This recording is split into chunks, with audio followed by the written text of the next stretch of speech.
So a culture of trust is pretty much at the root of location independence. You need to trust, as an employer, you need to trust your people and trust the results, but then you also have to kind of set clear expectations and accountability in order for that trust to be there.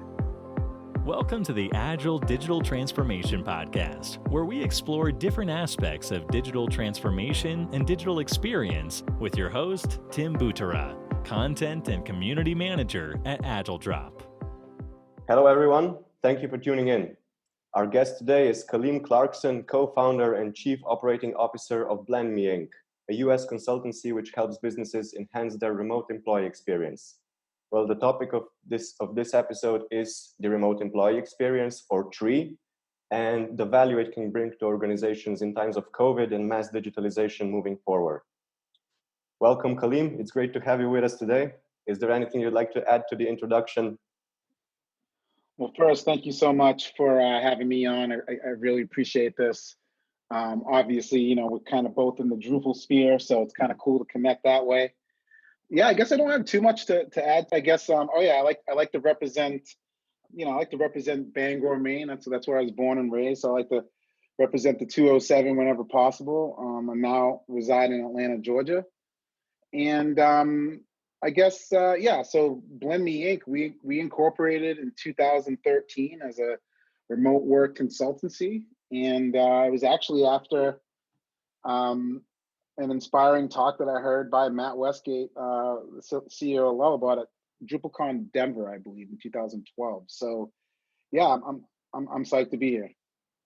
Nice. Yeah, I'm also really excited to start talking more about employee experience. It's a topic we're very interested in at AgileDrop, and yeah, I've seen that you also post a lot, write a lot on the subject, are very interested in the subject. So I figured we're probably in for a very great talk.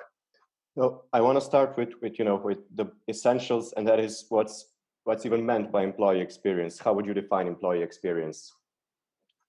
Yeah, for sure. So, I think Gallup has a really great definition, and that's what we're kind of using as kind of the basis of our TREE framework. But, the employee experience is really the complete journey that an employee takes in the employee life cycle from the day that they view your job description to the day that they retire. So when they view your job description, that experience starts.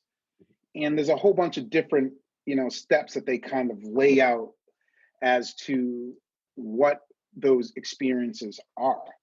What we've decided at Blend is we were kind of looking at it and we were like, well, what's different for remote?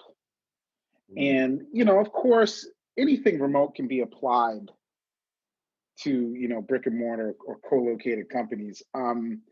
But at the same time, we felt like that there needed to be something a little bit more that we could kind of add to that overall experience. And we'll kind of go through some of the phases in a moment. But so where we kind of just did a lot of reading. We've been, again, we started in 2013 and, for the longest time, just basically, doing our due diligence, reading articles, posting articles, talking with employees. And one thing that we noticed, the first thing that we noticed is that trust is really critical in a remote company.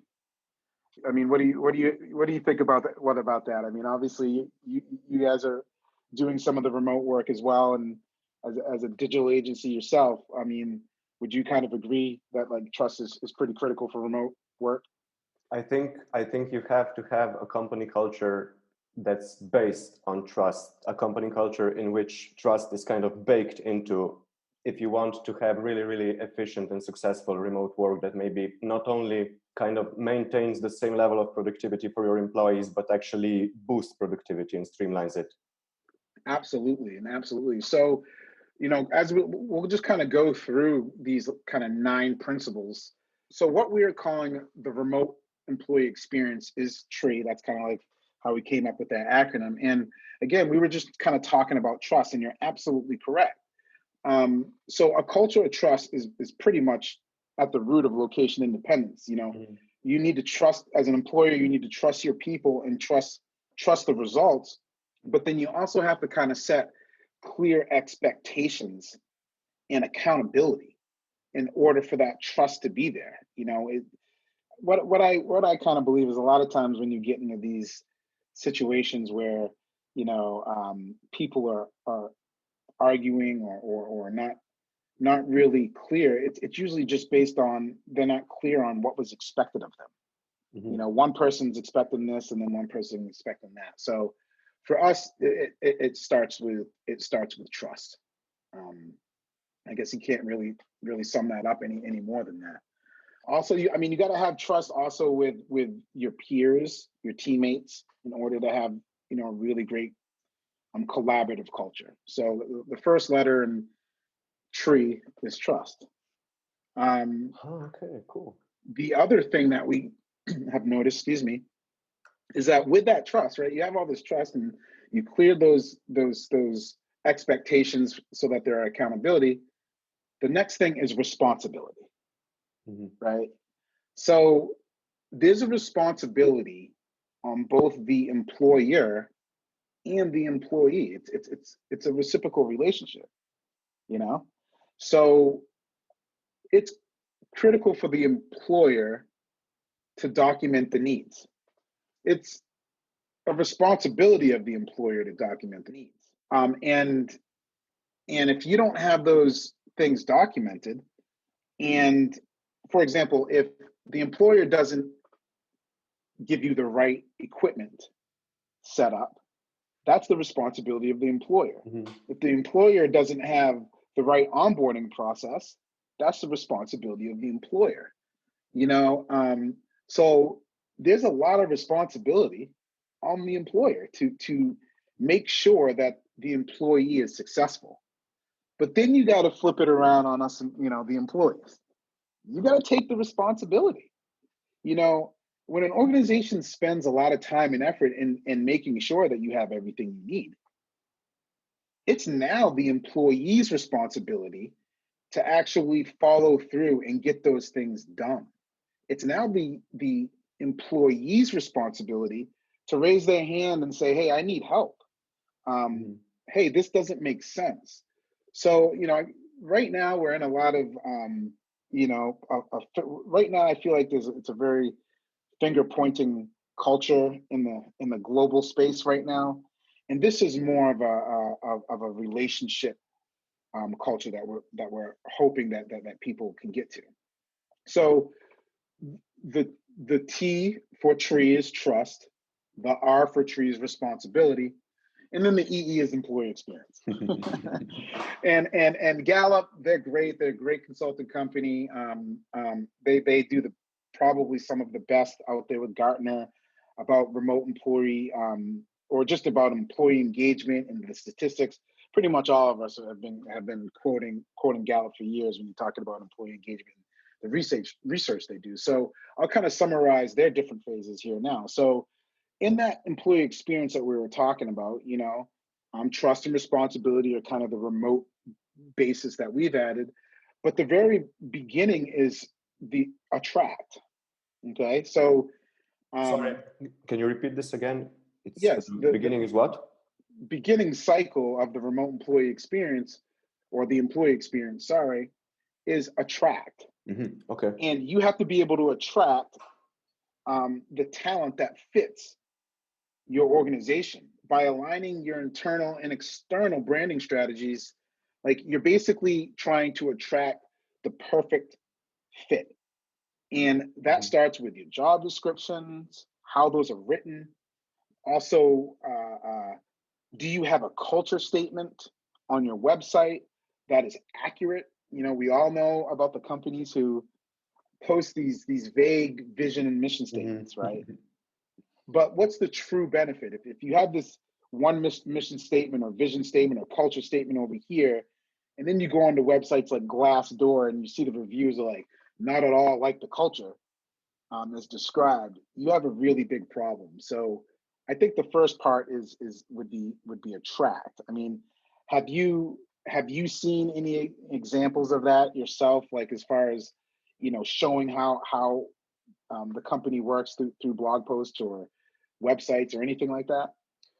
It's part of like kind of our business strategy and our company culture here at Agile Drop. We have a really well established company culture. We really prioritize the employee experience both before the kind of in-house, in-person employee experience, and now with COVID, and we're kind of already primed for a second wave now. So we're already, implementing all of the new guidelines and everything. And I would say that this is definitely, I mean, like we know that your first interaction with a company determines your relationship with that company, right? And if your first interaction with a company is through their job ad, then of course you have to make those job ads reflect the kind of the personality and the structure of the company, the culture of the company.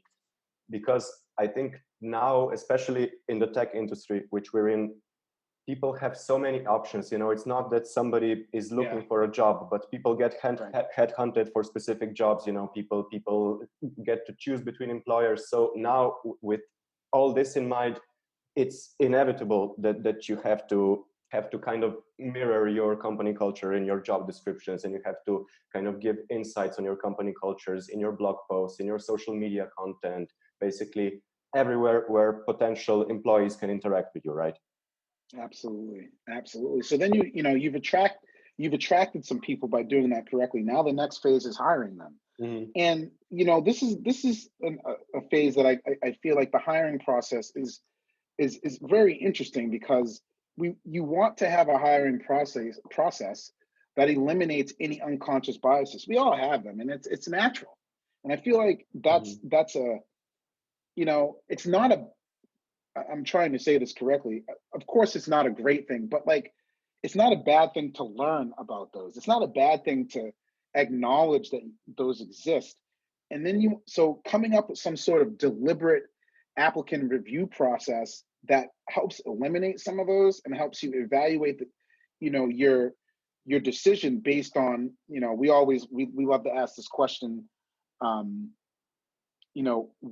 what are the traits outside of skill? Because I feel like a lot of times when you're dealing with, and kind of, I don't want to go into inclusion and diversity all the time, but this is part of it. It's the skill should just be assumed. Like I can't emphasize enough. You're not going to hire someone that has zero skill. That's just absolutely ridiculous. So when you hear people talk, Sorry for interrupting, but I have a really good point here. Also, like, even if there's a certain lacking skill, it's much easier to kind of teach that than to teach all of the soft skills, such as communication, such as people skills, such as being a good collaborator with your teammates. These are the things that you kind of look for, and a very good point by you, Kaleem, that basically skill is something that's assumed. You probably wouldn't be applying here if you didn't have the necessary skill, right? Exactly. And if you have these traits, if people are writing down like, communication, ability to adapt, and you have all these things, and then you have skill over there, why are you only hiring the most skillful employees? It doesn't make sense. You literally just told us that there are other things outside of skill, so you can't put skill as the one and only parameter to select your employees on. So then you have to have that hiring process. After you hire someone, right?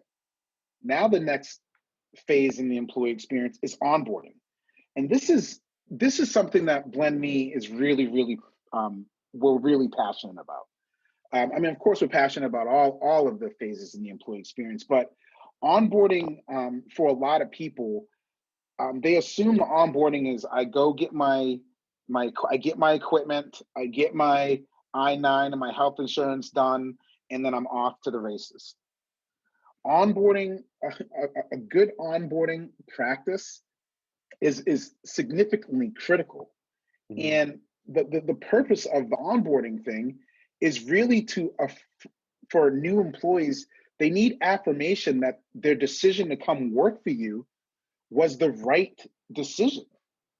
Because in the first 90 days, and of course, go ahead and Google the real statistic, but the statistics is between 45 and 90 days, an employee knows whether they're going to look for another job. I mean, how How insane is that? That after 90 days, an employee knows whether they're going to stay there for the long haul or not. So if you're not very intentional in your onboarding, including the history, why did the founder start the company? What is the real stat that keeps the company moving, or what is the real motivation? Is it sales? Is it, because there's always a true motivation to getting the work done. Don't say, oh, we're looking to make the world a better place, and then the sales, you don't, as a salesperson, you don't make any sales in the first whatever days, and you're getting dinged. Like, be true to like what drives. And then the onboarding, a good onboarding practice, and some of the best ones we've seen, every phase is an intentional phase. Like, there's steps in the onboarding practice. So then, you go through the culture piece. Then where do you get the resources to do that? Is there a learning management system? So onboarding, some of the best practices, onboarding is actually 13 to 18 months. It's not just those first 6 weeks. So onboarding is kind of that next phase. And I know we're almost done here. Then the next phase is engage. So you've attracted the right employee, you've hired them, now you've onboarded them, they're ready to go. Now you have to keep them engaged. And this is another passion of this is definitely my partner's, the CEO, Jennifer Cameron. This is her expertise. She went to UConn and got a master's degree in organizational development. And this is really kind of like her area. How do you keep these employees engaged? I mean, it's essential. Keeping productivity high. And again, this is where Gallup statistics are really big, because, employee engagement has always kind of had this soft, touchy-feely kind of, aura to it. But there are a lot of statistics out there that say, if your employees are engaged, especially during times of uncertainty, you can continue and push through and be successful. So engagement is kind of the next phase. Then after engagement, you have performance, right? So you're keeping them, you're keeping them engaged. Now you have to kind of reinforce accountability. So that trust, again, you're establishing trust some more. So how are you doing? Where are you having challenges? Where can we actually, we talked about these expectations. Maybe you're not meeting them here, but you're exceeding expectations here. Maybe we need to kind of reassess what it is that you're doing. And maybe the job has to change a little bit to fit your strengths. It's not necessary, say you hire somebody for sales and they're not doing great in sales, but the few sales that they got, their clients are being upsold. That doesn't necessarily mean that they're a bad salesperson. Maybe, the front end sales is tough for that person, but their customer experience and how they've talked the customer through establishes some trust, and maybe the upsell of their clients are higher. So you really have to kind of take a look at the performance. And then we'll kind of move on to develop. So you've now at this point, you've attracted them, you've hired them, you onboard them, they're super engaged, you've looked at their jobs, you've worked on their performance evaluations. This part is another huge area that's dear to me. Development. Prior to doing Blend Me Inc. full time, I worked at a faculty development center and higher ed institution. Shout out to CETL, shout out to Kennesaw State University. And basically the whole business of faculty development, or quote professional development, is to improve, or to foster kind of like an environment where you establish like lifelong learning. And this is where a lot of organizations, in my opinion, think about developing incorrectly. And what I mean by that is, it takes a lot of resources to develop an employee, right? What conferences do you go to? What time do you have to work on? We consulted with one web development company in the Drupal space that they all got personal development time. Like, they got time, hours to work on other projects. This is common, lots of companies do this. But you know what we found out surveying? None of them actually took the time. They actually never took the time because their normal work plate was so heavy, they could never take the time to actually develop themselves.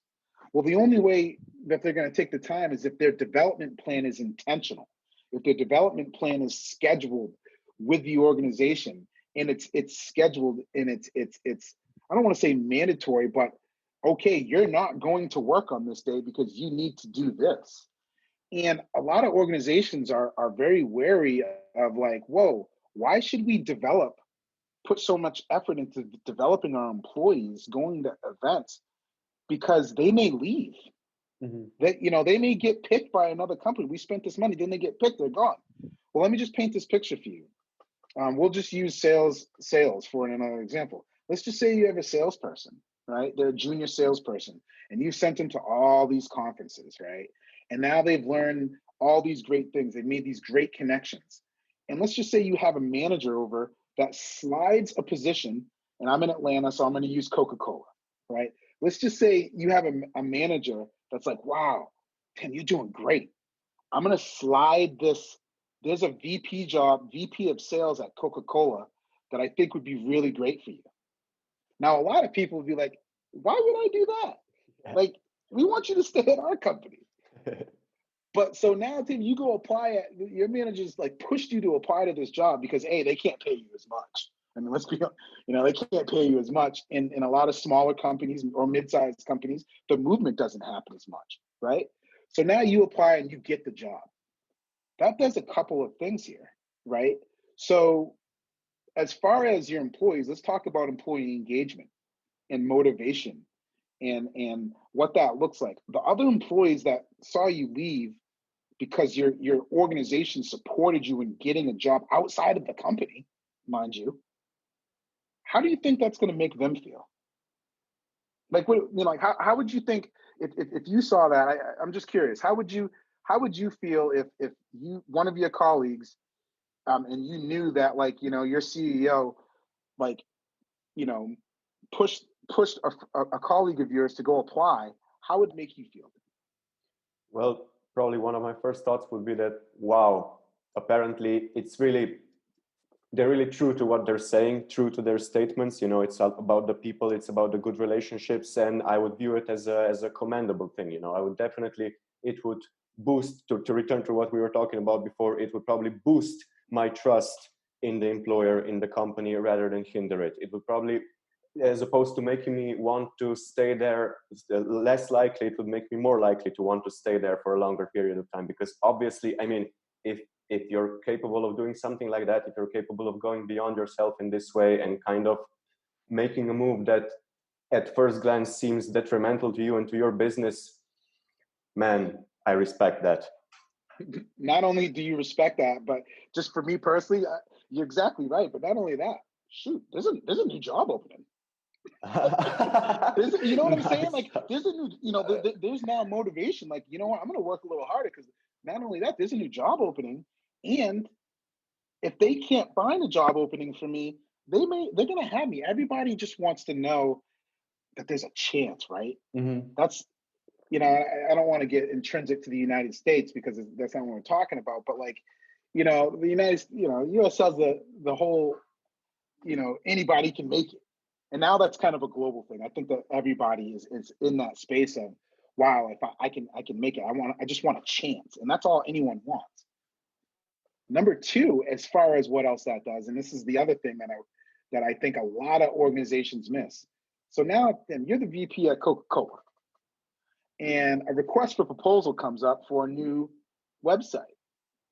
Somebody from, Agile Drop submits a proposal to get that done. Do you think, as the VP of sales or whatever, or do you think that Agile Drop's chances would be a little bit better than someone else's? Well, let me put it like this. I definitely say that you would go with a company that you have good experience with, that you've built relationships with, that you've built connections with. And also, it's kind of, maybe to return to, as a company, you're kind of I don't want this to come out the wrong way, but you're kind of paying it forward, you know. You're kind of, yeah. I can Thank see you that so much that's for saying that. Yeah, I actually somebody told me, and please out there in the legal world, if we're incorrect here, please correct me. But somebody once advised me that a lot of um, large attorney firms kind of work this way, where they want some of their junior attorneys to go work for their client to leave there because everyone can't be partner. So they actually want you to get sucked up by the client to be kind of their in-house attorney so that Mhm. now there's this automatic connection, this automatic relationship with that client for something bigger because a junior attorney may not be able to do something really large. So it it's out there. It's out there. So develop is a really big part of my DNA. I love to learn. I try to learn from everybody. So to me, I think the development plan was really key. And then the last part in the employee experience. So you've attracted the person, you've hired them, you've onboarded, you engaged them, you've done their performance, you have a great development plan. The last piece, depart.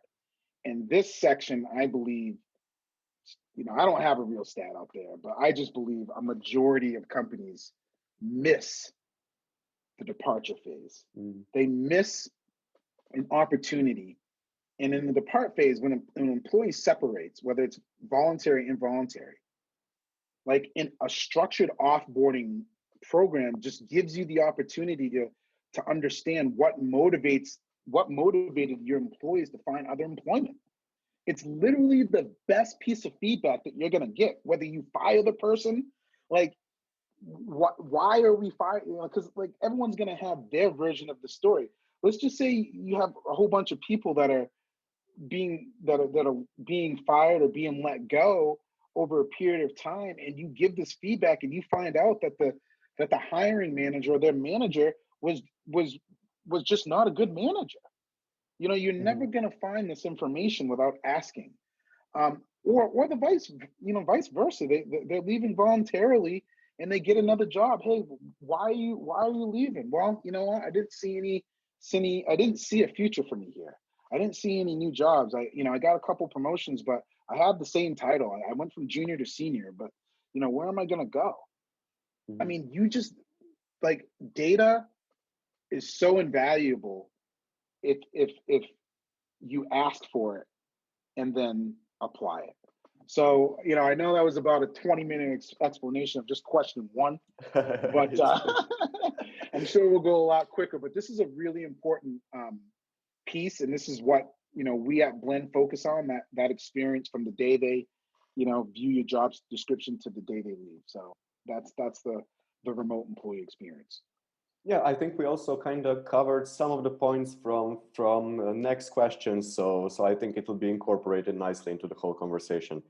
So Yeah. we kind of we kind of touched upon the more long-term benefits of of Hmm. taking Hmm. really good care of your employees with the Coca-Cola example, which I just love, by the way.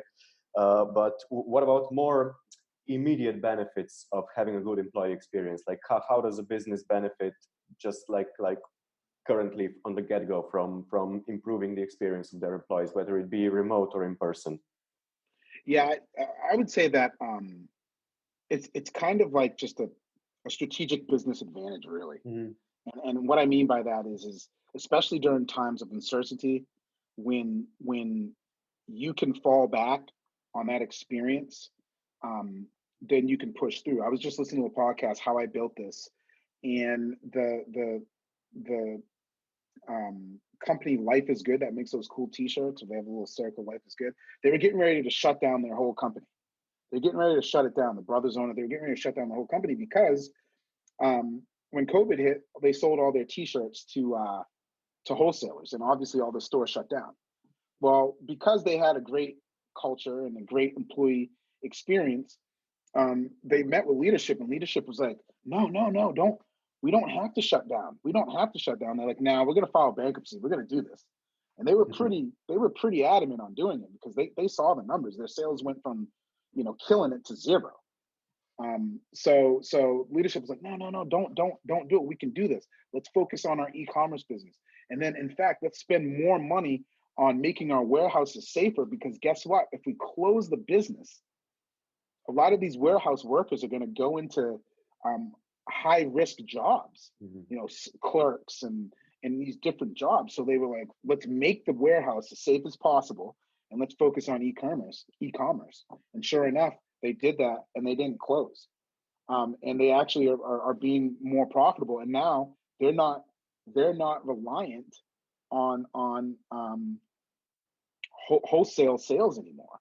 So when we go back to normal, they're going to be able to add the wholesale, plus they're going to have the e-commerce. So I think that the benefit is really just it's a strategic business benefit. It's a strategic business advantage. And if you have a good employee experience, there was a reason why leadership felt comfortable to say that, to challenge the CEOs, the co-CEOs. No, don't do that. You got to have a good employee experience to do that. And when there's times of uncertainty, you kind of have to, you know, rely on that. What about the sayings that, like, you know, a good employee experience also leads to a good customer experience? What do you think about that? Yes, that is, I mean, we probably should have a lot more documentation on that, because, you know, we try to focus on internal marketing and internal engagement, but you're absolutely correct. You know, if your employees, if you have a product and your employees don't have a good experience talking about the product, how are they going to transfer that over to the customer experience? Like it's almost like you have two customers, or let's use stakeholders instead. You have internal stakeholders and you have external stakeholders. If your internal stakeholders believe in the product and have a good experience, then it's going to reflect on the work out to your external stakeholders. So it's absolutely a direct connection. And it's not just about speaking of the product. It's also like if engineers building the product have a bad experience, then I mean, I think it's almost inevitable that that product will be of a lesser quality than it could have been if the employee experience had been a great one.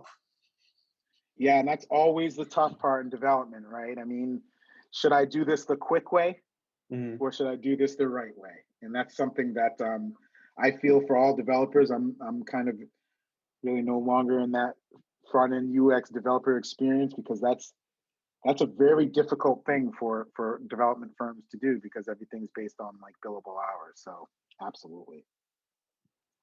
And you kind of described the process of kind of the whole what was it, 7-step process, or how many steps were there again? I think it's at least 5 or 6. It's 9 if you add trust and responsibility, but for the employee experience, it's defines it with 7. So we kind of spoke about that, but as to my question, how managers in the upper management should approach employee experience, but like what about some more specific points, some more specific considerations for enhancing EE? Yeah. So this is kind of funny. It's not really funny, but back in back when I was in higher, I owe a lot of what I've learned to my folks at the Center for Excellence in Teaching and Learning. But in 2016, and I'll probably write a blog post about this, but in 2016, we were all sitting around the table. We used to eat lunch every single day, like in this living room. Our office was a house, and we would eat lunch together. And in 2016, the Sprint commercial came out. We'll share it in the notes. And it was the Sprint commercial where they're sitting around like this table, and the CEO asked, you know, what are the first words that you can think of when I say T-Mobile? Like, this is a Sprint commercial. And they're like, you know, they're sitting there with a focus group, and the CEO asked that question. And they pan to this, you know, white Valley girl from California type thing. And I'm sorry if she wasn't from Cali, and I'm just making this assumption, but I'm trying to paint a picture for all of you who are listening, right? And she goes, I think of like ghetto. And you can just see everyone kind of laughs, but you can see this one person of color who's at the table just kind of put their head down and put their head in their face.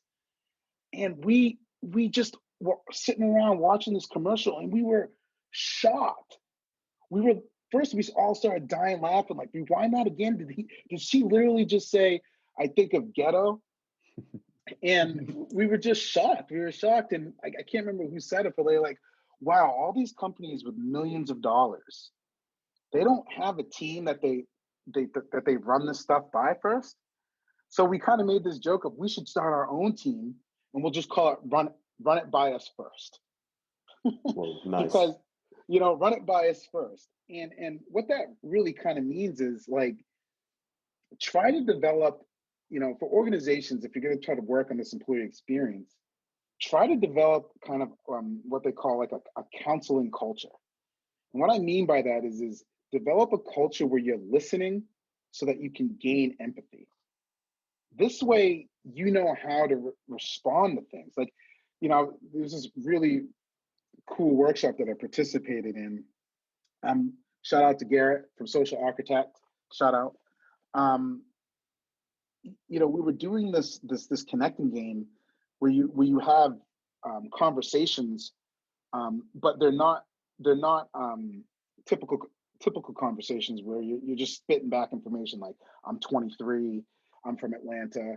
Like it was like what's on your heart today was one of the questions, and you had to listen, and then you had to, as a listener, you had to listen to like what they said, and then it was your turn, and you had to actually say what I recognized when you were talking about what was on your heart.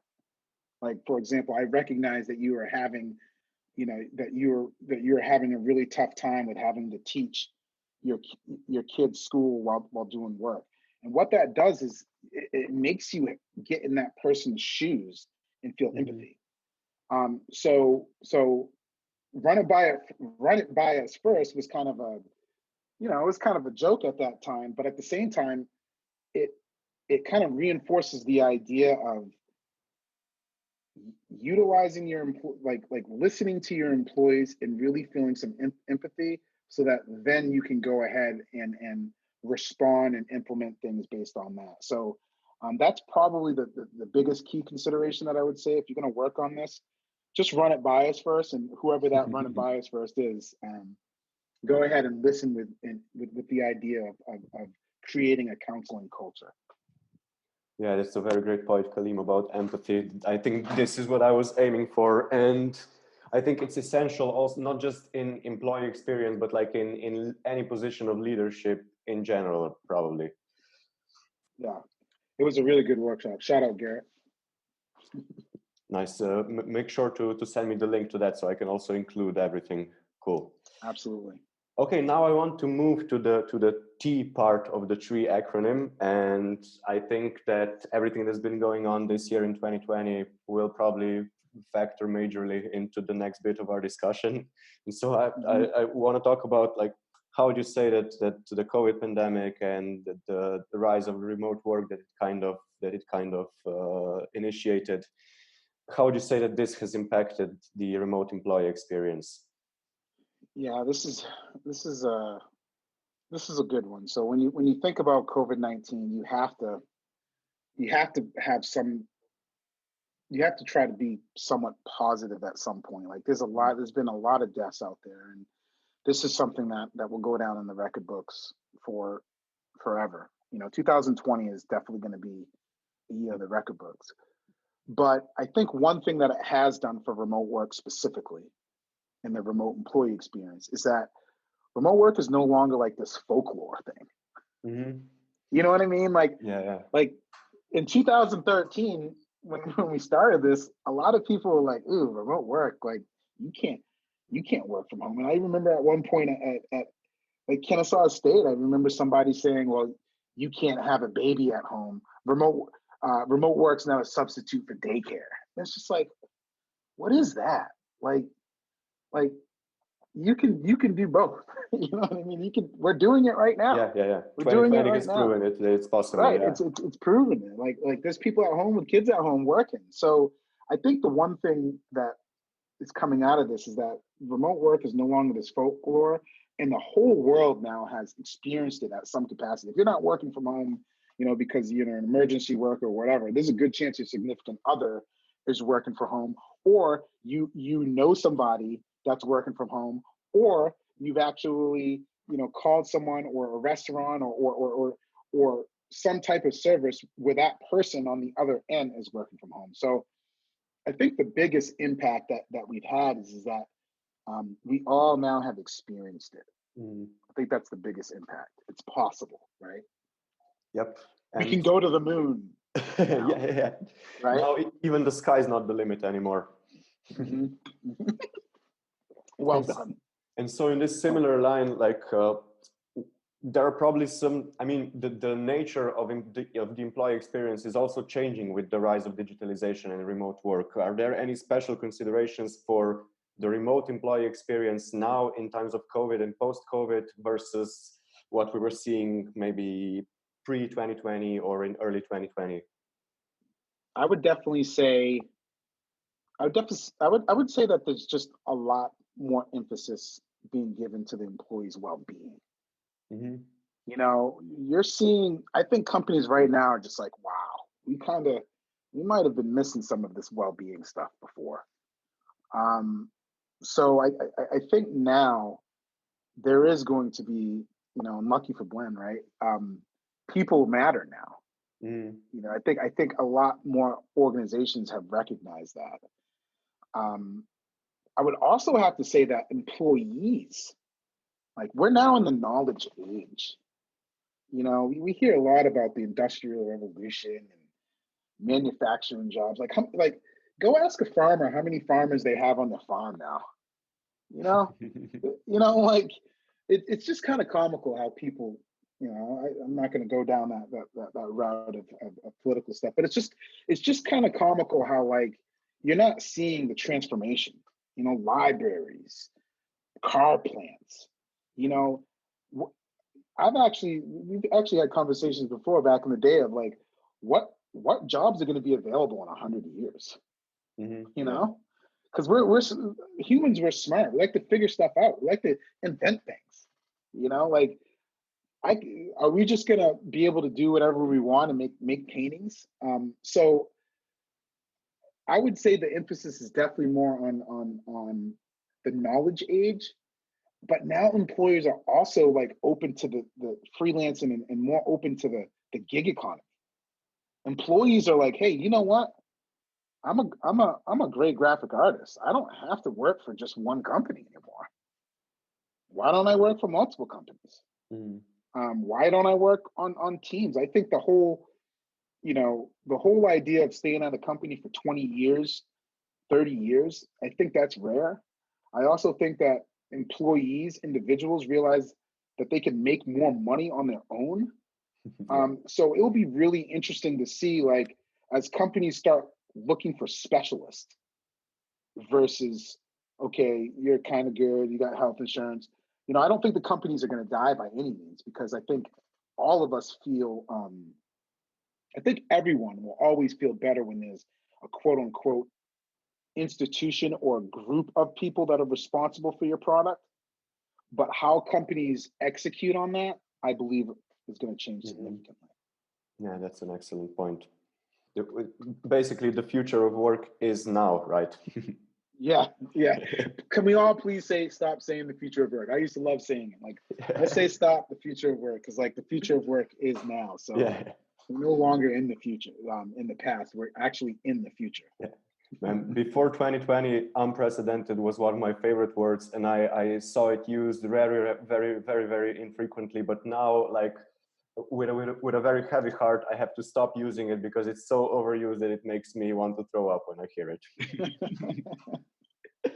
That's awesome. That's awesome. Okay, we almost made it through. As you said, kind of the other questions after we got through the process and everything and all of the steps, the conversation just really flowed. But before we finish, I just have one very current and kind of the most actionable question here. Do you have any words of advice for business owners, for businesses that are currently trying to redefine their employee experience, that are maybe running into some issues, some challenges? Yeah. And obviously, my first answer is going to be a little self-serving, but reach out for help. I mean, the truth is like, and that's, consultants, and for good reason, have kind of a mixed bag of opinions and experiences with companies. But, you're experts in your subject area. And I actually some more stuff. Shout out to Cito again. Like in the faculty development space, you know, they they help with course design, but they're not experts in, for example, statistics. But they can help a Mhm. statistics faculty member learn some best practices on how to design their syllabus so that maybe students, better understand what's expected of them, setting expectations, right? What's expected of them, how to move forward, and how their grades are going to be done, and stuff like that. And I kind of just bump that over to consultants. Like, listen, I'm not an expert in how agile drop does work. Like, I'm not an expert in that. But what I am, you know, I hate to use the word expert, but what I am, knowledgeable about, right, is that the remote employee experience and employee engagement, and how to look at these things. So, the first thing I would say is you don't have to do it yourself. You're probably working very hard right now as it is.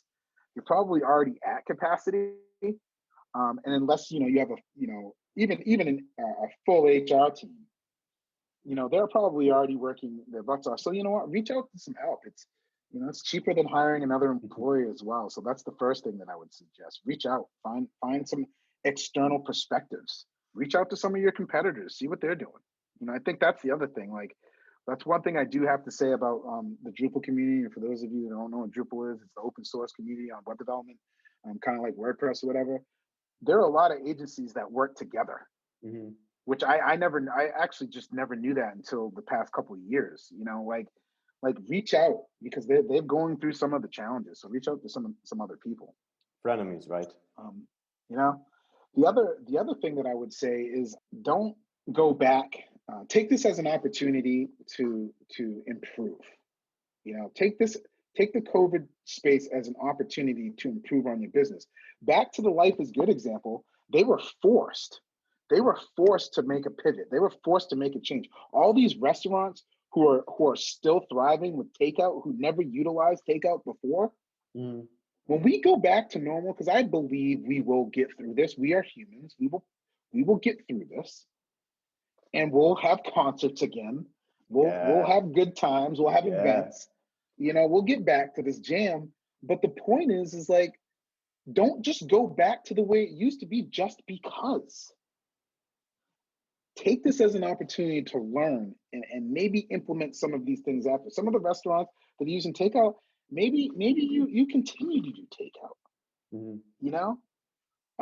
So I would say just take this as an opportunity to improve, to learn, and then do not just go back to the way it used to be just because. Like, one of these things that I'm thinking about are like Twitter, Google, all these companies who are saying you can work from home. Like, you had a huge downtown office. If you're a company that has multiple offices, you got a very difficult decision to make in 2021, Mhm. 2022 forward. Like, you're seeing that your productivity, it didn't dip. And for some, it might have increased. And you're kind of like, okay, we have this huge expense. Yeah. What do we do now? Do we keep this office? Well, you know what? Maybe you need to consider maybe different purposes for the office. Mhm. Maybe the office now is a place to bring people together, because you know what? I love remote work. I'm a big component of remote work. But listen, we are a tribal species, right? We're not like the hedgehog, right? The hedgehog. I just learned that from watching a cartoon with my daughter. Like, hedgehogs like to be alone after they have their kids, right? We're not like that. We're a tribal species. That's why there've been tribes forever. We thrive on being around each other. So maybe there's a new way for you to utilize the office space to maybe supplement, um, that piece that we're losing, being in person.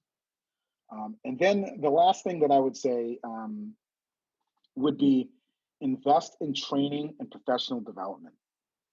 You cannot, I cannot emphasize this enough. We're moving into a different space of work, right?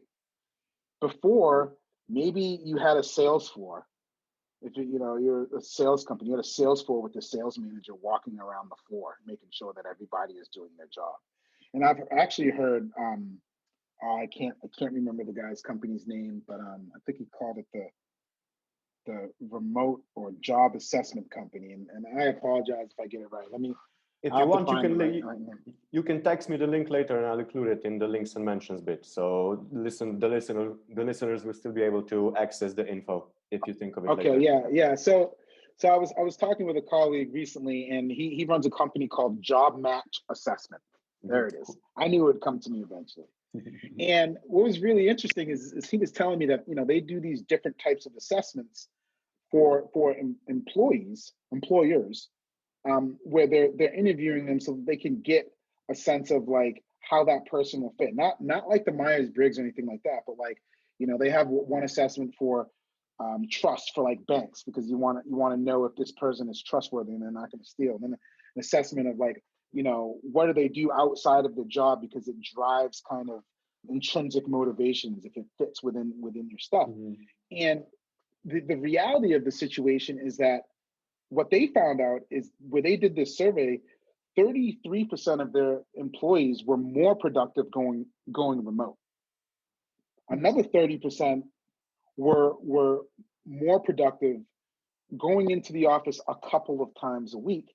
And then the remaining 30% was more productive in the office.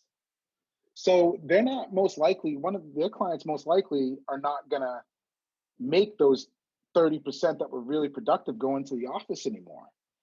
But for the 30% that need to be in the office, the workplace is changing, the jobs are changing. So we're going to need new skills. There's an article that came out, I think, on Forbes just today or something like that about, we're going to have to change. Those people who need the boss walking around and looking over their shoulder, that might not be a trait that's hireable in 5 or 10 years. Like people are going to have to learn how to work differently. So, and the only way that you're going to do that, like, you don't want to just go out and fire everybody. No one wants to fire their staff. Like, that's not we don't suggest that. Obviously you have to get rid of some of the bad apples when that happens. But at the same time, those people you're going to have to train. So, just to kind of recap, I would say reach out for help. Don't go back to the way it used to be just because, and invest in training and professional development. Yeah, those are some great bits of advice and insights right in the closing there, Kaleem. Thanks. Just before we finish the call, if people want to reach out to you or to learn more about you, where can they do that? Definitely go to Blend Me Inc. Try out a new tree assessment. If you're curious to see how your organization's remote employee experience is doing, I encourage everyone to take it. It's free. It's just kind of fun, and you fill out a few questions and then you get a score at the end. So I would suggest going to blendmeinc.com. And if you just, want to chat or whatever, you can reach me at Kaleem Clarkson on Twitter and Kaleem Clarkson on LinkedIn. Awesome. Thanks, Kaleem, for taking the time to talk with me today. It's been a really, really great chat. And to our listeners, that's all for this episode. Have a great day, everyone, and stay safe.